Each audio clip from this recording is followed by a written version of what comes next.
Hey folks, I'm excited to share some stories with you today that I've written myself. Whether you're a long-time follower or just joining us, I'd love to hear your thoughts on these tales. Don't forget to give this video a like and subscribe if you're new here. Let's dive in, and I hope you enjoy.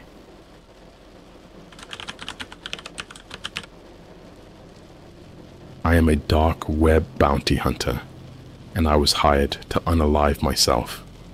I've been doing this for years, scouring the darkest corners of the internet, taking on jobs no one else would touch.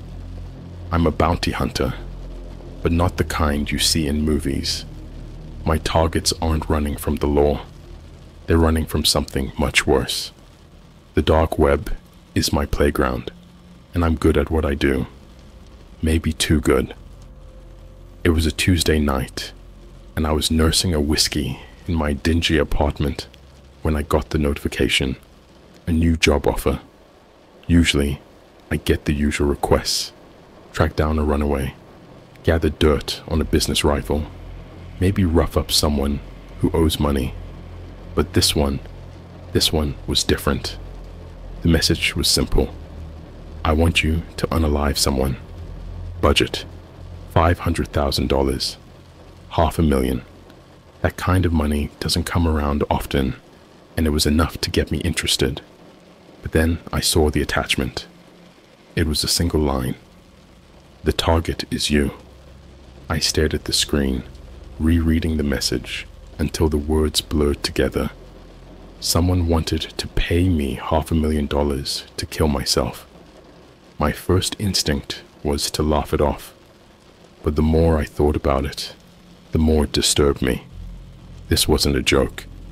Whoever sent this was dead serious. I replied to the message, playing along. What makes you think I'm worth that much? The response came almost immediately. You've been a thorn in my side for too long. I know everything about you. Accept the job, and I'll make sure your family is taken care of. My family. I hadn't seen them in years, not since I went off the grid. How did this person know about them? A chill ran down my spine as I realized that this wasn't just some random psycho.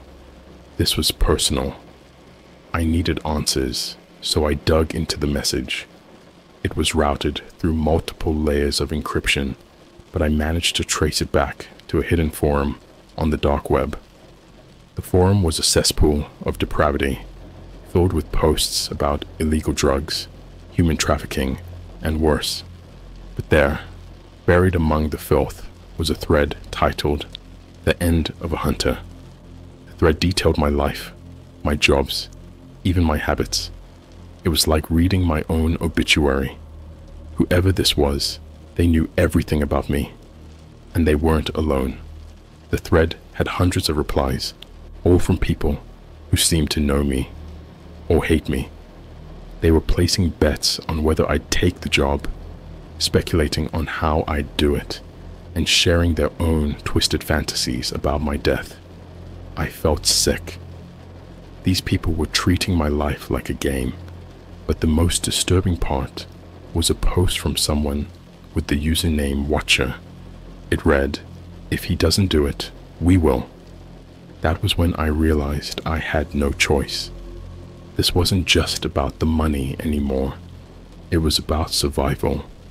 I needed to find out who was behind this and stop them before they made good on their threat. I spent the next few days laying low, gathering information. I hacked into the forum's admin panel and traced the IP addresses of the most active users. Most of them were using proxies, but a few slipped up. One of them led me to a rundown warehouse on the outskirts of the city. Armed with a gun and a sense of dread, I headed to the warehouse. The place reeked of decay, and the dim lighting cast eerie shadows on the walls. I moved silently, my senses on high alert. Every creak of the floorboards made my heart race. In the center of the warehouse was a laptop, its screen glowing with a live video feed. I approached cautiously, my gun drawn. The video showed a dark room, and in the middle of it, tied to a chair, was a man with a bag over his head. Before I could react, the screen flickered, and a voice filled the room. "Welcome, Hunter. I've been expecting you." I spun around, but the warehouse was empty. The voice was coming from the laptop. "Who are you?" I demanded. The voice chuckled. "I go by many names, but you can call me Watcher. I've been watching you for a long time." "Why me?" I asked, my voice trembling. "Why do you want me dead?" "Because you're the best," Watcher replied. "And the best deserve a grand finale." The screen flickered again, and the video zoomed in on the man in the chair. "I have a proposition for you," Watcher continued. "Kill him, and I'll let you live. Refuse, and your family pays the price." I stared at the screen, my mind racing. I didn't know who the man was, but his life was now in my hands. I had to make a choice, and I had to make it fast. The man on the screen squirmed in his chair, the bag over his head muffling his panicked breaths. I stood there, my gun in hand, heart pounding in my chest. Watcher's ultimatum echoed in my mind. Kill the man, or my family dies. I took a deep breath, trying to steady my nerves. "Why him?" I asked. "Why this man? Does it matter?" Watcher's voice was cold, detached. "His life means nothing. It's yours that holds value. Prove your worth." I glanced around the warehouse, half expecting to find someone hiding in the shadows, watching me. But it was just me, the laptop, and the man on the screen. I didn't know who he was, but the desperation in his muffled cries was palpable. "Tick-tock, Hunter," Watcher taunted. "Time is running out." I had to think. If I refused, my family was dead. If I complied, I would be crossing a line I never intended to. But did I even have a choice? I couldn't let my family suffer because of me. With a shaking hand, I typed a message to Watcher. "I'll do it. Where is he?" Watcher responded instantly, sending an address and a set of coordinates. It was an abandoned building downtown, not far from where I was. "Bring proof," Watcher added.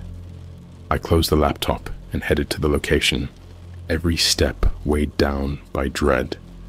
The building was a decrepit old office, windows boarded up, graffiti covering the walls. I forced open the rusted door and stepped inside, the stench of rot and decay assaulting my senses. I followed the coordinates to a small room on the second floor. There he was, just like in the video, tied to a chair with a bag over his head. The man was whimpering softly, his body trembling. I approached him cautiously, pulling the bag off his head. His eyes were wide with terror, his mouth gagged with a dirty rag. He was middle-aged, unshaven, with a look of sheer panic. He mumbled something through the gag, but I couldn't make it out.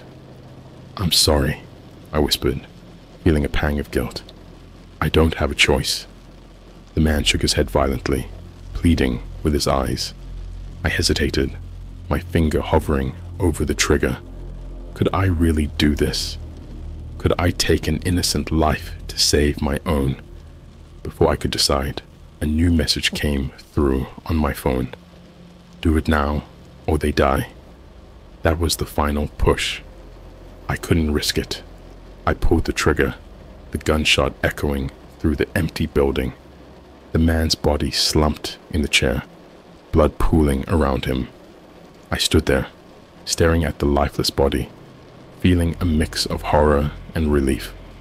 I took a photo of the scene and sent it to Watcher. Moments later, I received a reply. "Well done. You're not finished yet." I felt a surge of anger. "You said this was it," I typed furiously. "You promised." "I promised nothing," Watcher replied. Your family is safe for now, but if you want to keep them that way, you'll follow my instructions." I wanted to scream, to throw the phone across the room, but I knew it wouldn't help. I was trapped in Watcher's game, and the only way out was to play along. "What's next?" I asked, feeling the weight of my decision crushing me.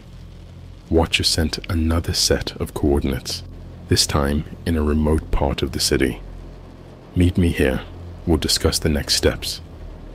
I left the building, my mind racing with questions. Who was Watcher? Why was he doing this? And how did he know so much about me? I needed answers, but I knew the only way to get them was to confront him. As I drove to the new location, I couldn't shake the image of the man I had just killed. His terrified eyes, his desperate pleas, it was all burned into my memory. I felt sick, knowing I had crossed a line I could never uncross. The coordinates led me to an old abandoned factory on the outskirts of the city. The place was eerily quiet.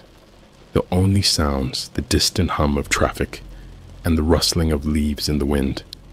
I parked my car and approached the entrance, my gun at the ready. Inside, the factory was a maze of rusted machinery and crumbling walls. I moved cautiously, every nerve on edge. In the center of the factory floor, a single light illuminated a figure standing by a table. As I got closer, I saw it was a man, his face hidden in the shadows. "Welcome, Hunter," Watcher's voice greeted me. "It's time we finally met." I stepped into the light, my gun trained on him. "Who are you?" I demanded. "Why are you doing this?" Watcher stepped forward, revealing his face. He was younger than I expected, with sharp features and a cold, calculating gaze. "I'm the one who knows everything about you," he said. "Your past, your secrets, your weaknesses, and I'm here to test you." "Test me?" I repeated, confused and angry. "What the hell are you talking about?" "You've been chosen for a reason," Watcher explained. "You're the best at what you do, but now you have to prove it. There's more at stake than you realize." I shook my head, trying to make sense of his words. "What do you want from me?" Watcher smiled, a chilling smile that sent a shiver down my spine. "I want you to survive. And to do that, you'll have to complete a series of tasks, each one more challenging than the last." I stared at him, disbelief and fear battling for control. "And if I refuse, then your family dies," Watcher said simply. "And so do you." I knew I had no choice. I had to play his game, no matter how twisted it was. "What's the first task?" I asked, bracing myself for whatever horrors lay ahead. Watcher handed me a folder, his eyes gleaming with sadistic pleasure. "Open it and you'll find out." With trembling hands, I opened the folder, dreading what I would find. Inside were photos, detailed instructions, and a list of names. My next targets. The folder felt like it weighed a ton as I opened it, each photo and page of instructions making my stomach churn. The first name on the list was a woman named Samantha Lee.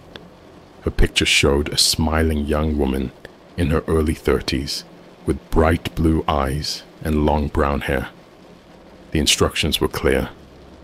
I had to make her disappear. I stared at the photo, a sense of dread washing over me. Samantha looked like someone who had a life, a family, friends, and I was supposed to take all of that away. The thought made me sick, but I knew I had no choice. If I didn't do this, Watcher would come for my family. I spent the next few days tracking Samantha. She lived in a modest house in a quiet neighborhood, worked as a nurse at a local hospital, and had a fiancé named Mark. They were planning to get married in a few months. I watched them from a distance, feeling like a vulture circling its prey.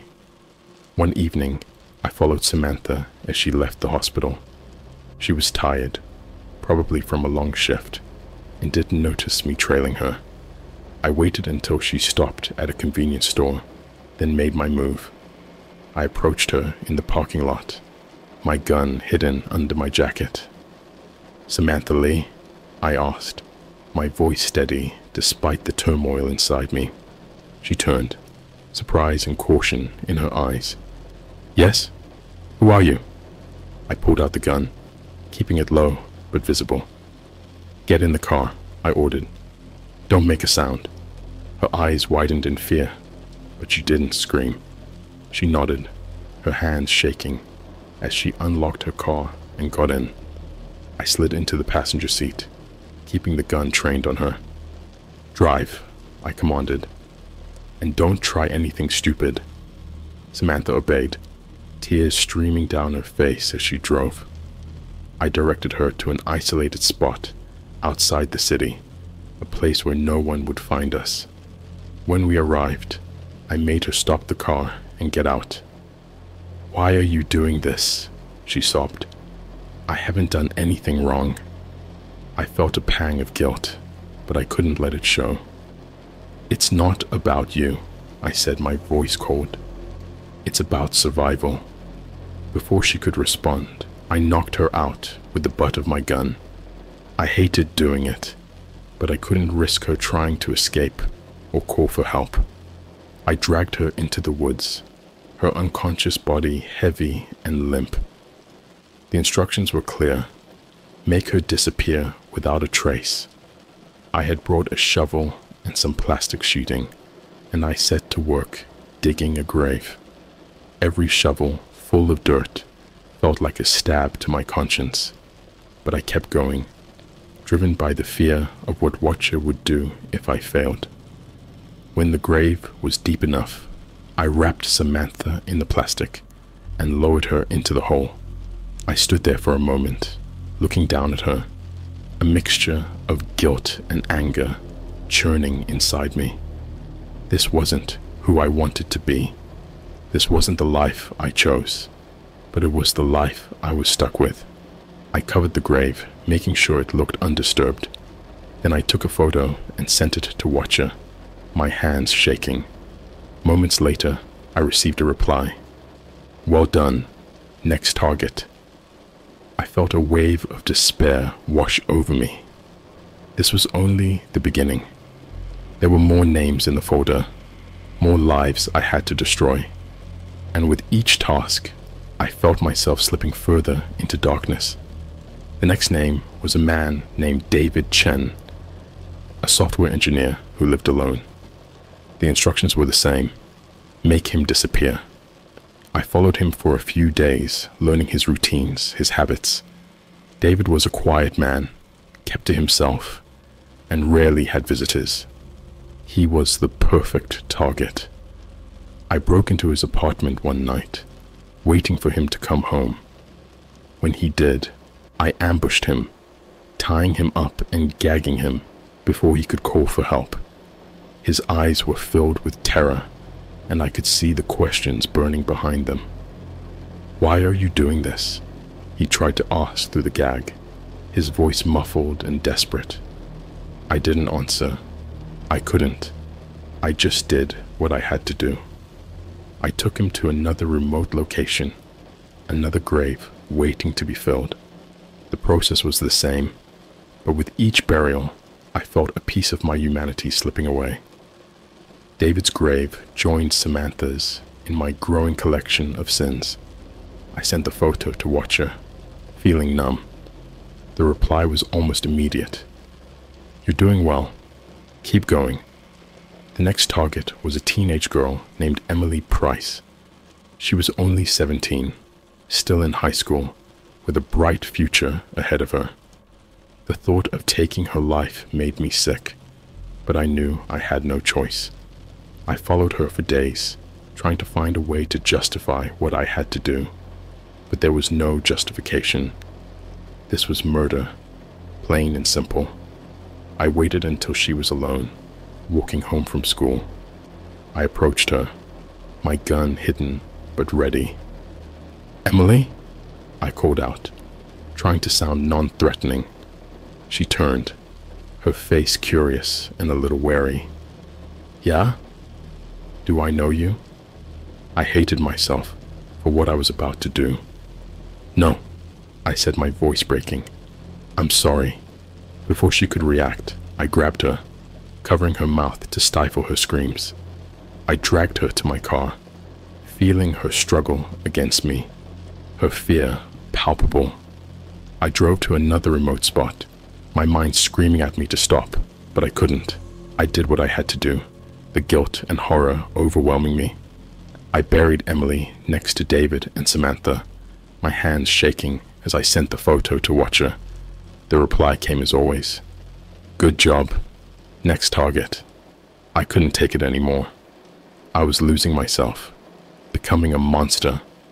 I had to find a way out, to stop Watcher before he destroyed me completely. I spent the next few days trying to track Watcher down, using every resource and trick I knew. I hacked into forums, traced IP addresses, and followed leads. It was exhausting and dangerous, but I was desperate. Finally, I found a lead. A user named Observer had been posting about Watcher, hinting at knowing his identity. I contacted Observer, pretending to be a potential client. After a tense exchange, I managed to get a meeting with him. Observer was a paranoid, reclusive hacker, living in a dingy apartment filled with computer equipment. He was jumpy, his eyes darting around nervously as we talked. "You're looking for Watcher," he said, his voice barely above a whisper. "You know what you're getting into." "I have no choice," I replied. "I need to stop him." Observer nodded, tapping away at his keyboard. "Watcher is dangerous, but he's not invincible. I've been tracking him for a while. He has a safe house, a place he thinks no one knows about. I can give you the location, but you have to be careful. He's always watching." I took the information, feeling a glimmer of hope. This was my chance to end it, to free myself from Watcher's grip. I prepared myself, gathering weapons and supplies. It was time to confront the puppet master. I drove to the location Observer had given me, a sense of grim determination settling over me. The safe house was in a remote area, a small cabin hidden deep in the woods. It was the kind of place you wouldn't find unless you knew exactly where to look. I parked a short distance away and approached the cabin on foot, my gun in hand. The forest was eerily quiet, the only sounds the crunch of leaves under my boots and the distant call of a bird. My heart was pounding in my chest, every nerve on edge. The cabin came into view, a small, unassuming structure that looked abandoned, but I knew better. Watcher was inside, waiting for me. I took a deep breath and moved closer, staying low and out of sight. As I reached the cabin, I noticed a small window on the side. I peered inside, my heart racing. The interior was dark, but I could make out a figure sitting at a desk, illuminated by the glow of multiple computer screens. It was Watcher. I circled to the front of the cabin, my gun ready. I kicked the door open and burst inside, my weapon trained on the figure at the desk. "Don't move," I shouted, my voice echoing in the small space. Watcher turned slowly, a calm smile on his face.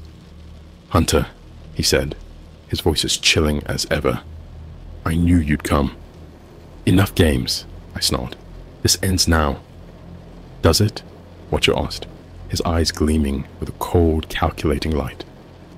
"You've done everything I asked, proving yourself time and again. Why stop now?" "Because I'm not your puppet," I replied, my finger tightening on the trigger. "I'm here to end this." Watcher leaned back in his chair, unperturbed. You think killing me will solve your problems. It won't. I've set things in motion that can't be stopped. I glanced at the computer screens, each one displaying different feeds, cameras, messages, live streams.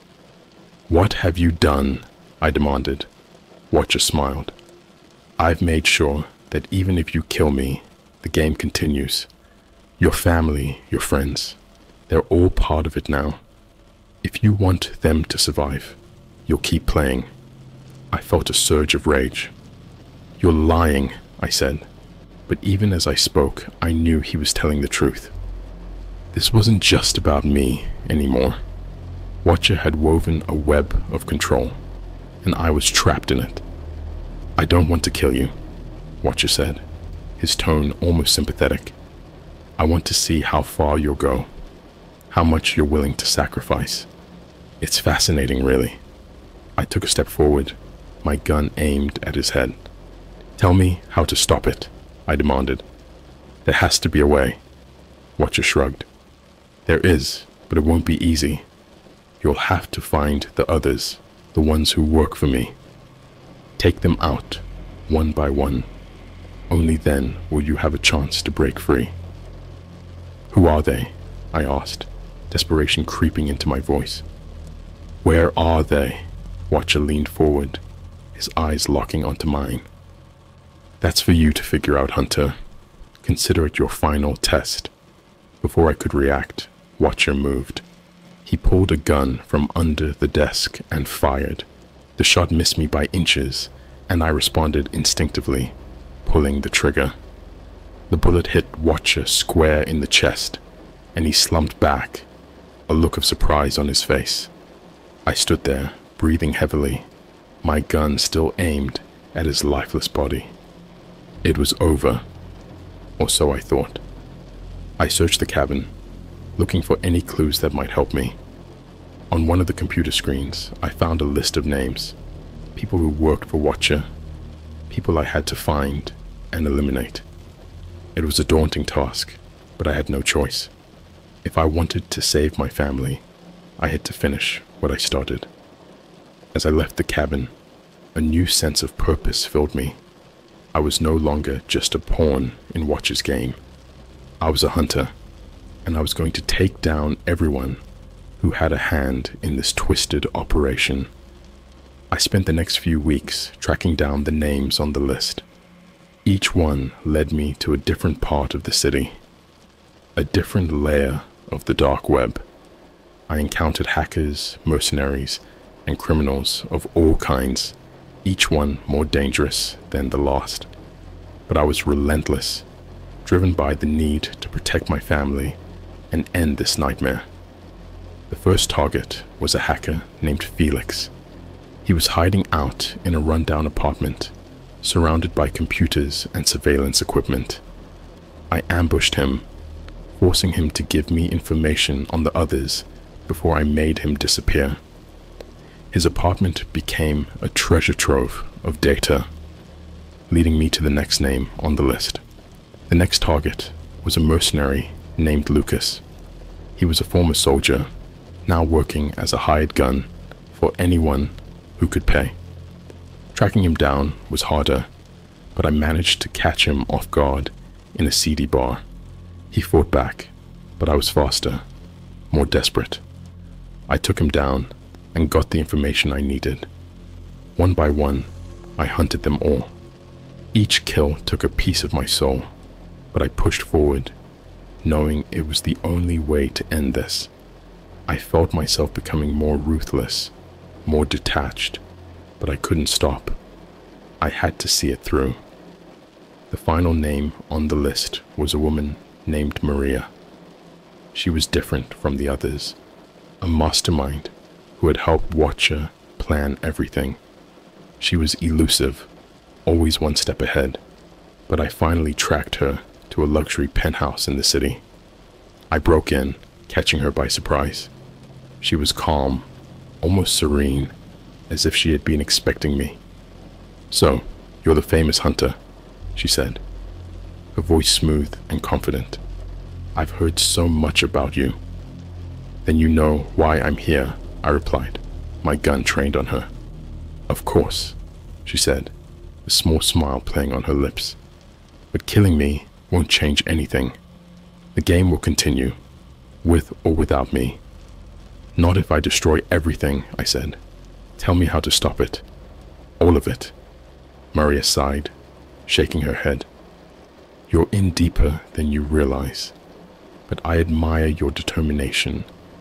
Perhaps there is a way, but it will cost you. I'll pay whatever it takes, I said, my voice firm. Very well, she said, reaching for a tablet on the table. There's a server farm hidden in a remote location.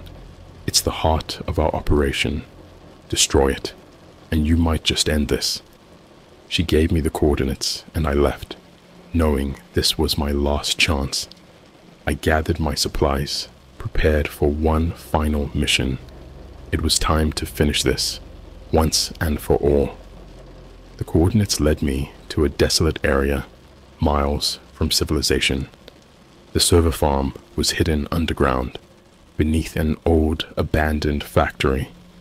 It took me hours to navigate the rough terrain and locate the entrance, a rusted door half buried in debris. I pried it open, the hinges screaming in protest, and descended into the darkness. The underground facility was a maze of corridors and rooms, lit by flickering fluorescent lights. I moved cautiously, my gun ready, every sound amplified in the eerie silence. I knew this was it, the final showdown. I had to destroy the servers and end this nightmare once and for all. As I approached the main server room, I encountered resistance. Watcher's goons, armed and ready, tried to stop me, but I was prepared. The weeks of hunting and fighting had honed my skills, and I took them down one by one, a mixture of anger and desperation, fueling my every move. The server room was massive, filled with rows upon rows of humming machines. The air was thick with the smell of electronics and the low hum of cooling fans. I approached the main console, my heart pounding. This was it, the heart of Watcher's operation. I planted the explosives I had brought, making sure to cover every critical point.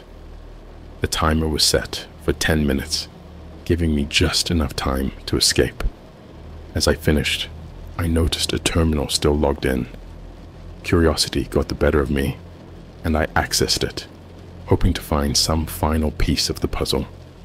The screen displayed a live feed, and to my horror, I saw my family, my parents, my sister, and her kids, all tied up in a room somewhere. Watcher's voice echoed in my mind. If you want them to survive, you'll keep playing. I felt a cold sweat break out on my forehead. This wasn't over yet. I had to find them, save them before the place blew up. But I had no idea where they were being held. I frantically searched the terminal, hacking into the system, bypassing security protocols. Finally, I found the location, a building not far from where I was. I had to move fast. I bolted from the server room, the timer ticking down, and raced to the surface. The building was a small, nondescript warehouse. I burst inside, my gun ready, and found them in a back room, tied up and terrified. Relief washed over me as I saw they were unharmed, but I knew we didn't have much time. Hurry, I urged, cutting their bonds.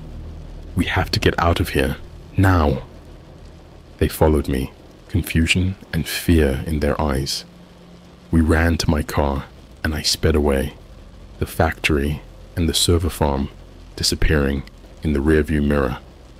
Moments later, a massive explosion shook the ground, the force of it rattling the windows. The servers were destroyed, and with them, Watcher's network. But I knew it wasn't over. Watcher had contingency plans, allies who would want revenge. I couldn't go back to my old life, not yet. I had to make sure my family was safe, and then I had to disappear. I drove to a safe house I had set up years ago, a place off the grid where we could lay low. As we settled in, I explained everything to my family. They listened in stunned silence, the reality of what I had done and why sinking in. "We'll be safe here," I said, trying to reassure them. "But we have to be careful. Watcher's people will be looking for us." Days turned into weeks, and gradually the tension eased. My family adapted to the new reality, and I kept a vigilant eye on the dark web, watching for any signs of retaliation. But for now, things were quiet. One evening, as I sat outside, watching the sunset, my sister joined me. "Do you think it's really over?" she asked, her voice tinged with hope and fear. I took a deep breath, the weight of my actions still heavy on my shoulders. "I don't know," I admitted. "But as long as we're together, we'll get through it." She nodded, and we sat in silence, the sun dipping below the horizon, casting the world in darkness. The game was over, but the scars remained. I had become a hunter to survive, and in doing so, I had lost part of myself. But I had also found something: my family, my purpose, my resolve. I would protect them, no matter the cost, because in the end, that's what mattered. Not the money, not the power, but the people I loved. And for them, I would face any darkness, confront any monster, and hunt down any threat, even if it meant becoming a monster myself.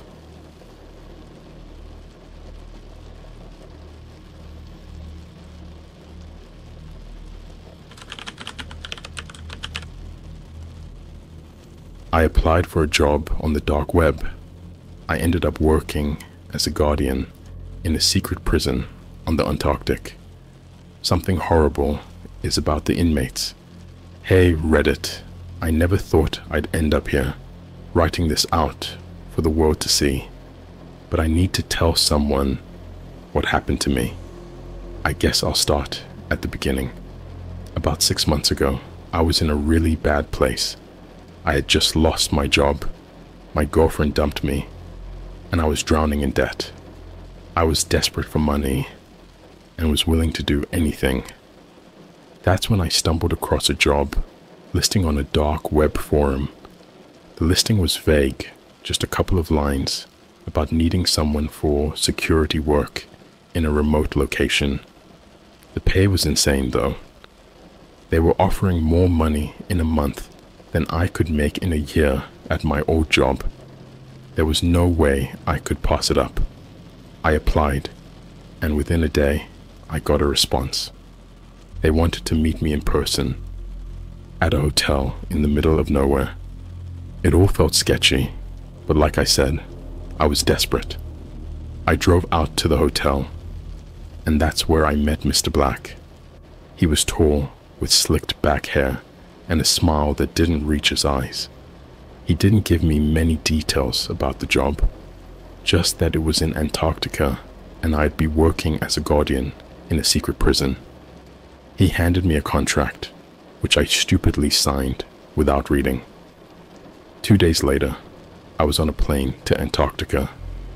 The flight was long and uncomfortable, but when we finally landed, I felt a weird mix of excitement and fear. There was nothing around us but ice and snow. We were picked up by a convoy of black SUVs and driven to the prison, which was an ominous-looking facility built into the side of a mountain. The first thing that hit me was the cold. It was bone-chilling, unlike anything I'd ever experienced. The second thing was the smell. Even outside, there was a faint, acrid odor that made my stomach churn. Inside, it was worse. The smell of bleach barely masked the underlying stench of decay. I met the rest of the staff, who all seemed just as uneasy as I felt. There were about 20 of us, all men, all looking like we had something to run away from. They gave me a quick tour of the place, and that's when I saw the inmates for the first time.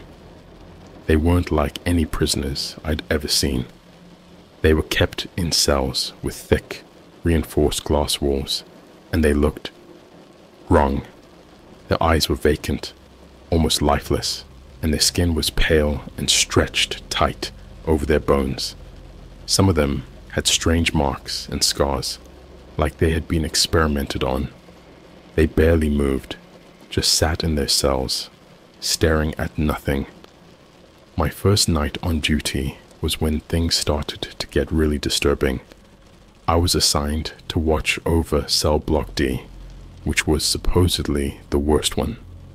The other guards didn't tell me much, just that I needed to follow the protocols to the letter. No exceptions. Around midnight, I started to hear noises. At first, it was just faint whispers, but then they got louder. I walked down the corridor, shining my flashlight into the cells. The inmates were still sitting there, but now they were all staring directly at me, their eyes following my every move. It was unnerving, but I kept telling myself they were just trying to mess with me. Then I heard a loud bang from the last cell. I rushed over, my heart pounding. Inside, there was a man, or at least what used to be a man. His face was horribly disfigured, like it had been melted and then reshaped. He was banging his head against the glass, over and over, leaving bloody smears. I called for backup, but when I turned back, he had stopped. He was just standing there, grinning at me with a mouthful of broken teeth. I swear, his eyes were glowing. The other guards arrived and restrained him, but I couldn't shake the feeling that something was very, very wrong. Over the next few weeks, I saw things that I can't explain. The inmates would whisper things in languages I didn't understand, but somehow the words felt familiar.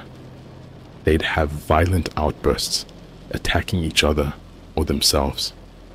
One night, I found an inmate who had chewed off his own fingers, his mouth filled with blood and flesh. The worst part was the dreams. I started having these vivid nightmares where I was trapped in one of those cells, screaming for help, while the other inmates watched and laughed. I'd wake up in a cold sweat, the smell of decay lingering in my nose. I tried to talk to the other guards about it, but they just told me to keep my head down and do my job. No one wanted to admit that there was something deeply wrong with this place. We all knew, but we were too scared to say it out loud. One night, I was on duty in cell block D again when the power went out. The emergency lights came on, casting everything in an eerie red glow. I heard the whispers again, louder this time, and I knew they weren't just in my head. The inmates were all standing at the glass, their faces pressed against it, their eyes fixed on me. Then I heard footsteps behind me. I turned around, but there was no one there. The whispers grew louder, turning into a cacophony of voices, all speaking at once. I felt a cold hand on my shoulder, and I spun around, but there was nothing there. I was completely alone, but I felt like I was being watched by 100 eyes. That's when I saw him.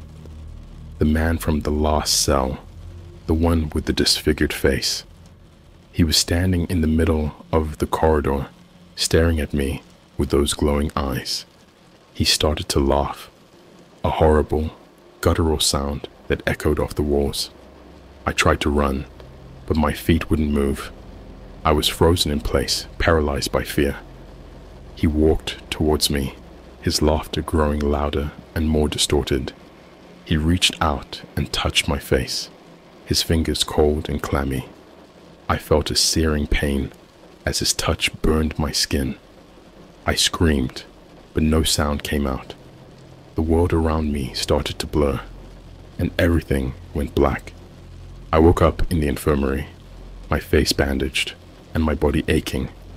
The other guards told me I had a seizure and hit my head, but I knew what I had seen. I knew that the inmates in that prison were not human.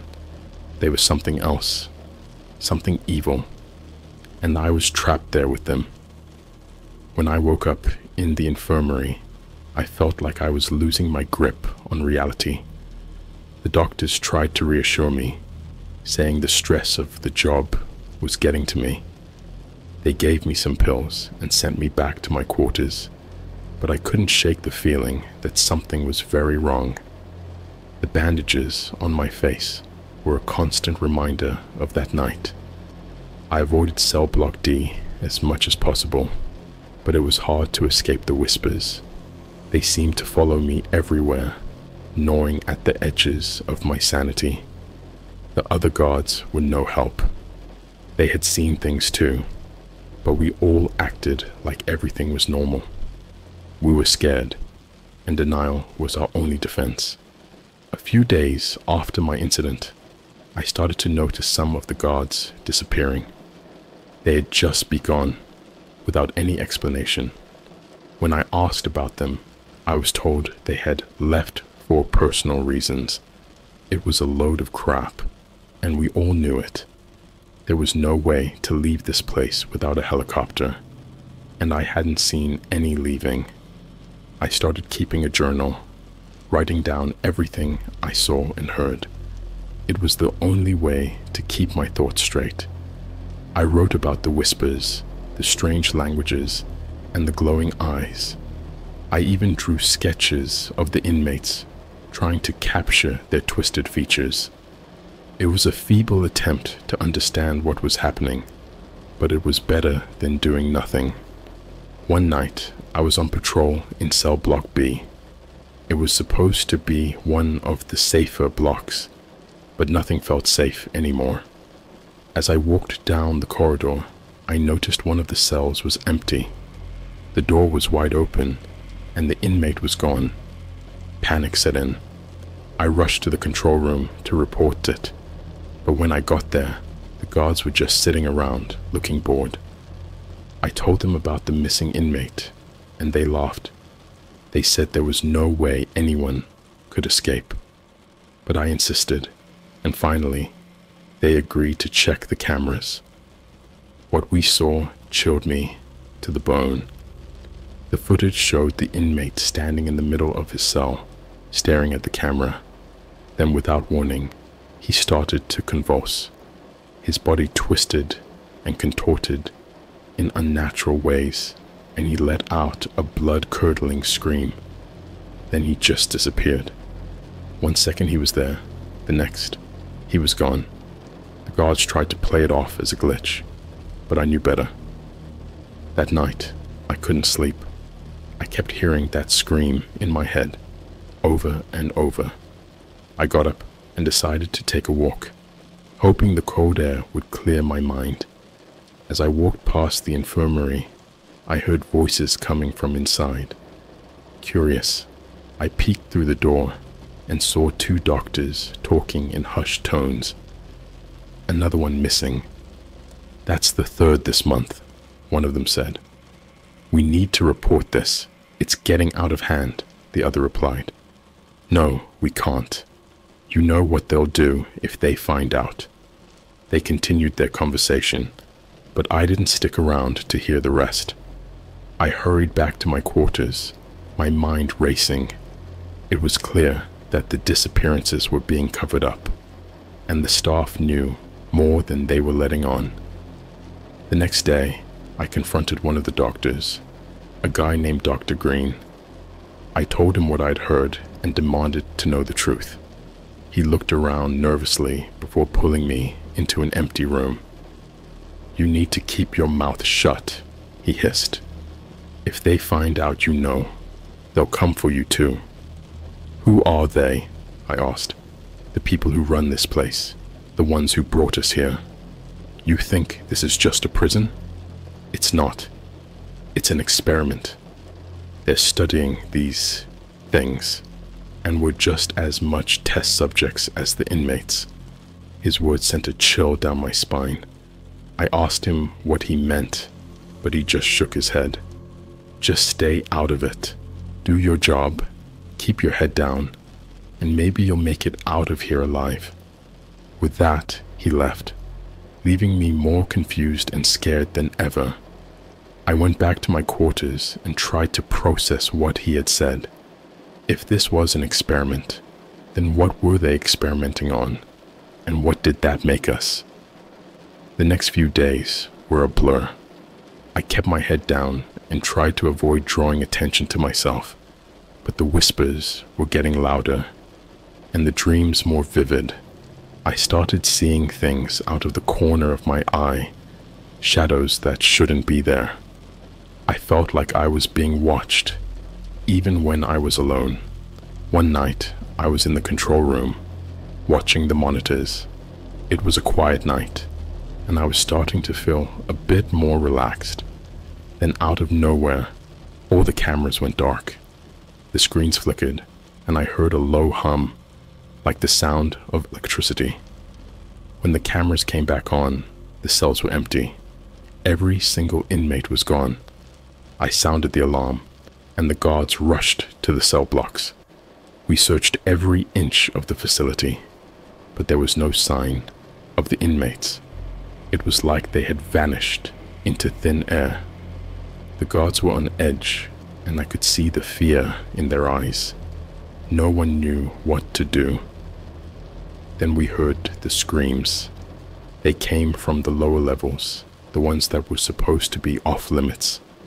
We grabbed our weapons and headed down, following the sound.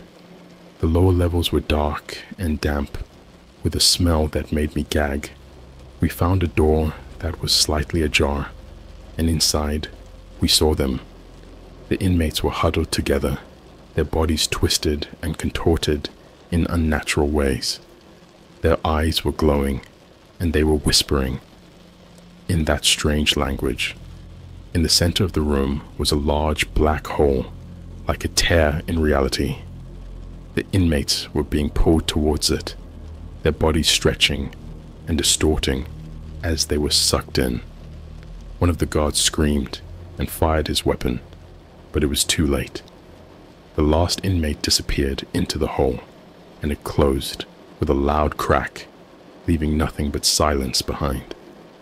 We stood there, stunned and terrified. No one knew what to say or do.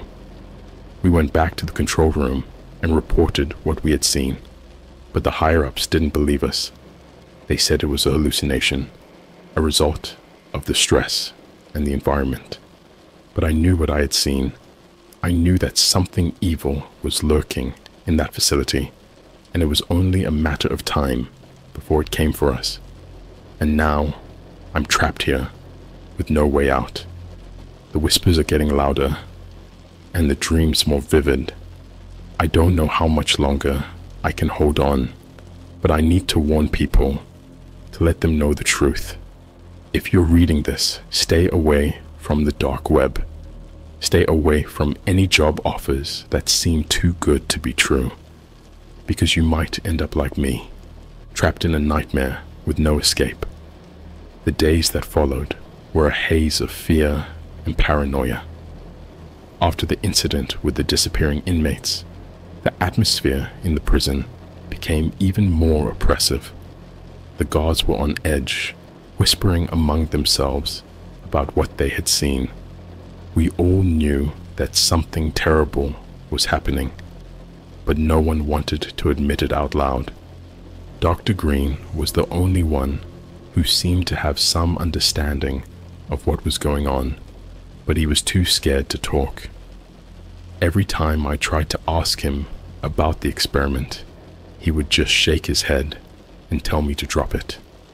I could see the fear in his eyes, and it made me realize just how deep this rabbit hole went. The whispers were getting louder, and I started hearing them even when I was off duty. They would follow me everywhere, echoing in my mind like a twisted mantra.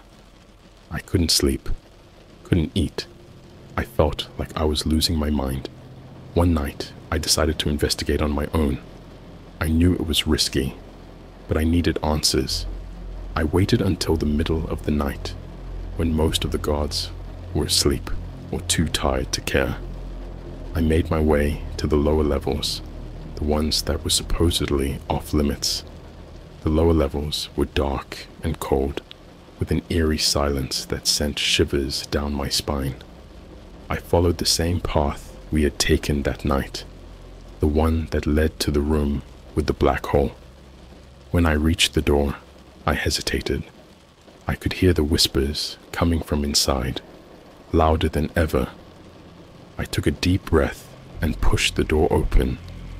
The room was empty, but the air was thick with a sense of dread.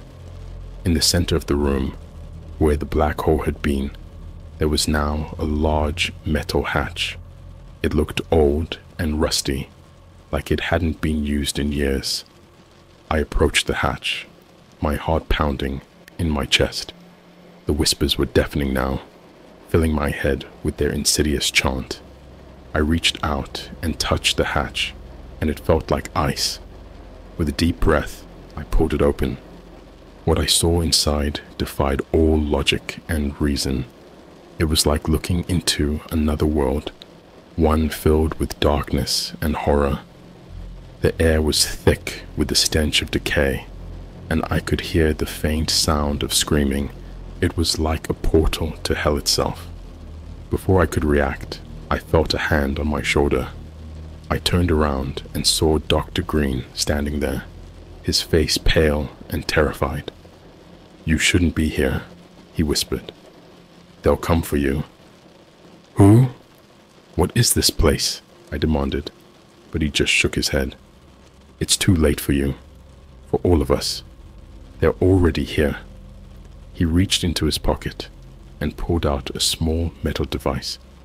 It looked like a remote control with a single button on it. He handed it to me, his hand trembling. "When the time comes, use this. It's our only hope."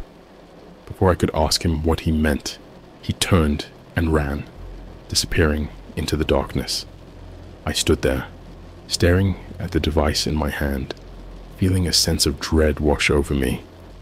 I closed the hatch and made my way back to the upper levels. The whispers were still there, but they seemed more distant now, like they were fading away. I didn't sleep that night, just sat in my quarters, staring at the device and wondering what it was for. The next day, things took a turn for the worse. The power went out again, and the emergency lights cast everything in that eerie red glow. The whispers were back, louder than ever, and I could hear the sound of footsteps in the corridors. I grabbed my weapon and headed to the control room. The other guards were already there, looking scared and confused. The monitors showed nothing but static, and we had no way of knowing what was happening. Then we heard the screams. They were coming from all around us, echoing through the corridors. It was like the entire facility was under attack. We tried to barricade the doors, but it was no use. Whatever was out there, it was coming for us. We heard a loud crash, and the doors to the control room burst open. Standing there was one of the inmates, his body twisted and deformed. His eyes were glowing, and he had a sickening grin on his face. He lunged at us, and we opened fire, but it was like he couldn't feel pain. He just kept coming, his laughter echoing through the room. We managed to take him down, but more were coming. The facility was in chaos, and we were outnumbered. I knew we couldn't hold them off forever. Then I remembered the device Dr. Green had given me. I pulled it out of my pocket and looked at it, my hand shaking. I didn't know what it would do, but I knew it was our only chance. I pressed the button, and a loud, high-pitched noise filled the air. The inmates screamed and clutched their heads, falling to the ground in agony. The noise grew louder, and I felt a searing pain in my own head. I dropped the device and fell to my knees, clutching my ears. The world around me started to blur. and I felt like I was being pulled into the darkness. When I woke up, I was back in the infirmary. My head was pounding, and my body ached all over. The doctors told me I had been out for days. They said the facility was secure again, but I could see the fear in their eyes. Dr. Green was gone, and no one knew what had happened to him. The device was missing too, and I had no idea what it had done, but I knew that things would never be the same. The whispers were still there, haunting me day and night. The dreams were more vivid than ever, filled with visions of that dark, twisted world. I knew that whatever evil lurked in this place was still out there, waiting, and I was trapped here, with no way out.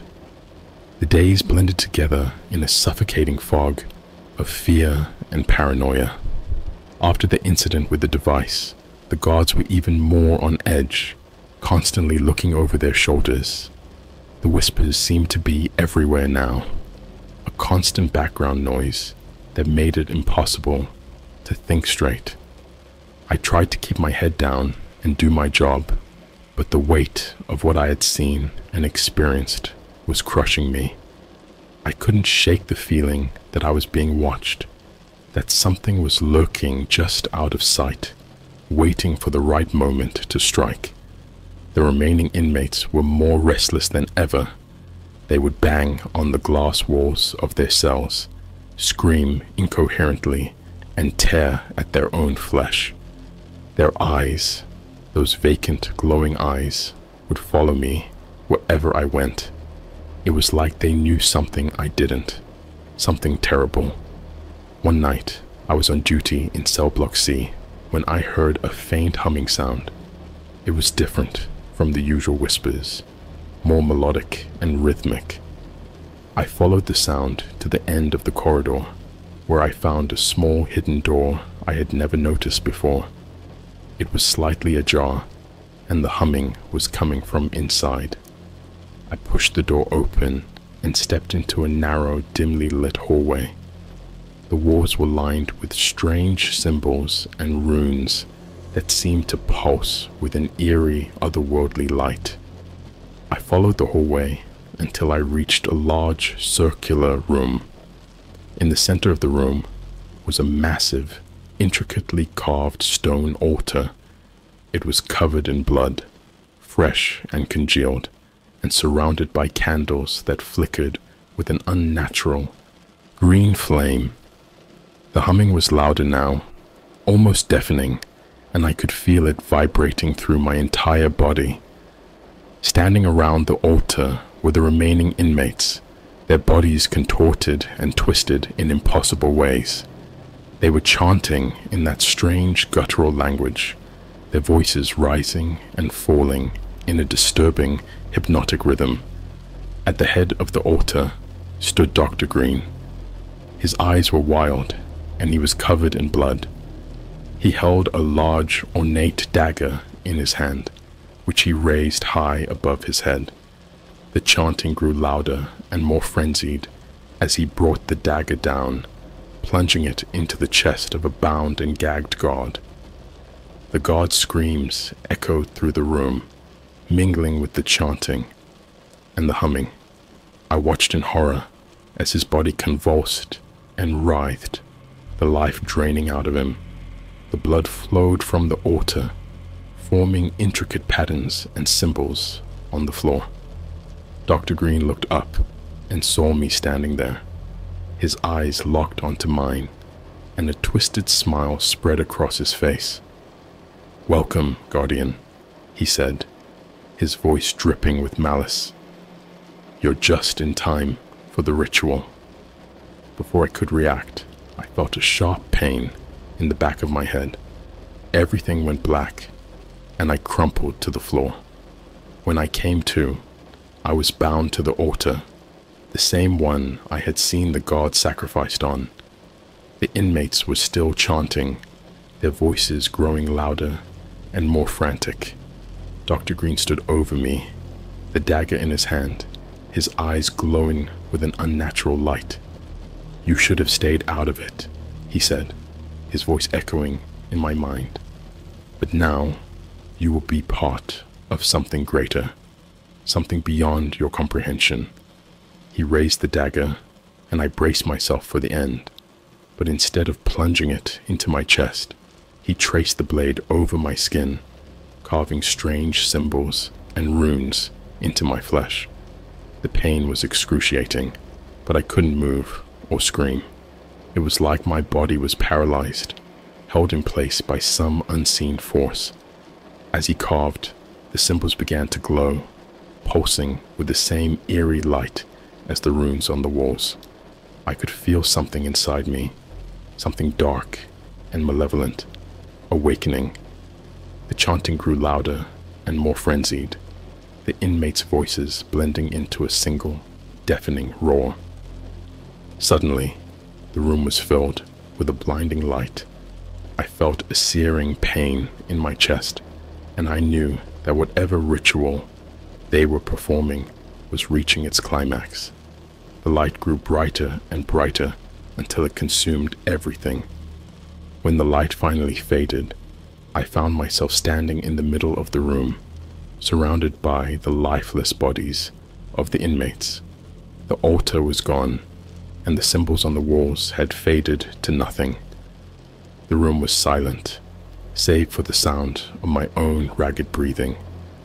I looked down at my hands and saw that they were covered in blood, the same strange symbols carved into my flesh.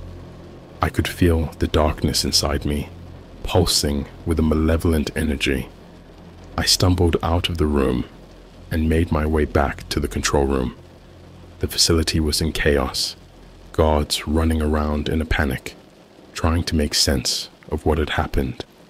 I could see the fear in their eyes, and I knew that they were just as lost as I was. Over the next few days, I tried to piece together what had happened. The whispers were still there, but they seemed distant now, like they were fading away. The dreams were more vivid than ever, filled with visions of that dark, twisted world. I knew that whatever evil lurked in this place was still out there, waiting. I was no longer the same person. The darkness inside me was growing, consuming me from within. I could feel it taking over, and I knew that it was only a matter of time before it completely consumed me. I had to get out of there, but I knew that escaping would be nearly impossible. The facility was in the middle of nowhere, surrounded by ice and snow. There was no way to contact the outside world, no way to call for help, but I couldn't stay there any longer. I had to find a way out before the darkness consumed me completely. I waited until the middle of the night, when most of the guards were asleep. I gathered what supplies I could and made my way to the exit. The facility was eerily silent, the whispers nothing but a faint murmur in the back of my mind. As I stepped out into the freezing cold, I felt a glimmer of hope. Maybe, just maybe, I could escape this nightmare.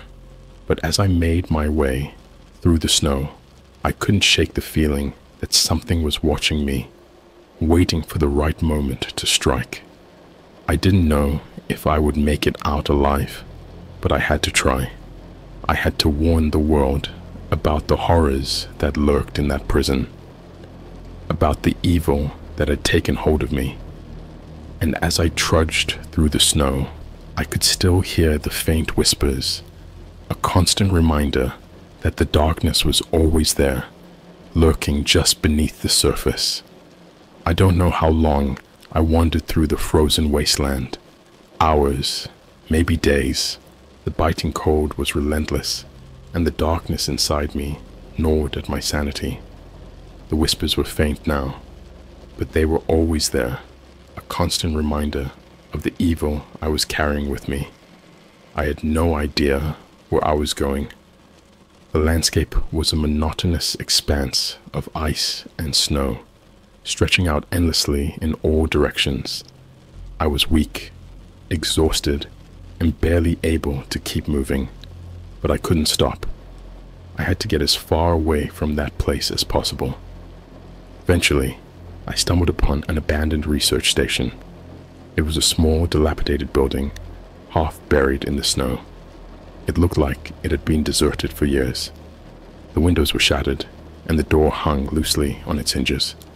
But it was shelter, and I was desperate. I forced the door open and stumbled inside. The interior was dark and freezing, but at least it offered some protection from the biting wind. I found a small generator in one of the rooms and managed to get it working. The dim light flickered on, casting eerie shadows on the walls. I huddled in a corner, trying to warm myself. My mind was racing, filled with fragments of memories and visions of that dark, twisted world. I could still feel the symbols carved into my flesh, burning with a malevolent energy. I knew I didn't have much time. As I sat there, shivering and alone, I realized that I needed to tell someone what had happened. I needed to warn the world about the horrors that lurked in that secret prison, but I had no way to communicate. No phone, no radio, nothing. Desperation set in. I rifled through the drawers and cabinets, looking for anything that might help. In one of the back rooms, I found an old typewriter, covered in dust. It was ancient, but it still worked. I grabbed some paper and began to type out my story, my fingers trembling with cold and fear. I wrote down everything, from the moment I applied for the job on the dark web to the horrifying events that had unfolded in the prison. I described the inmates, the whispers, the ritual, and the darkness that had taken hold of me. I poured my heart and soul into those pages, hoping that someone, someday, would find them and understand the truth. As I finished typing, I heard a noise outside. My heart skipped a beat, and I froze listening. It was a faint, rhythmic sound, like footsteps crunching through the snow. They were getting closer. I knew I had to hide. I grabbed the pages and stuffed them into a drawer, then crawled under a broken table, trying to make myself as small and invisible as possible. The footsteps grew louder, and I could hear the sound of someone breathing, ragged and uneven. The door creaked open, and I saw a shadowy figure step inside. It was tall and thin, with glowing eyes that pierced the darkness. My heart pounded in my chest, and I struggled to keep my breathing quiet. The figure moved slowly through the room, its glowing eyes scanning the surroundings. It stopped near the typewriter, and I held my breath, praying that it wouldn't find me. Then it spoke. Its voice was a chilling, guttural whisper echoing through the room. "You cannot escape," it said. "The darkness is inside you. It will consume you." I felt a cold hand wrap around my ankle, and I screamed, kicking and thrashing.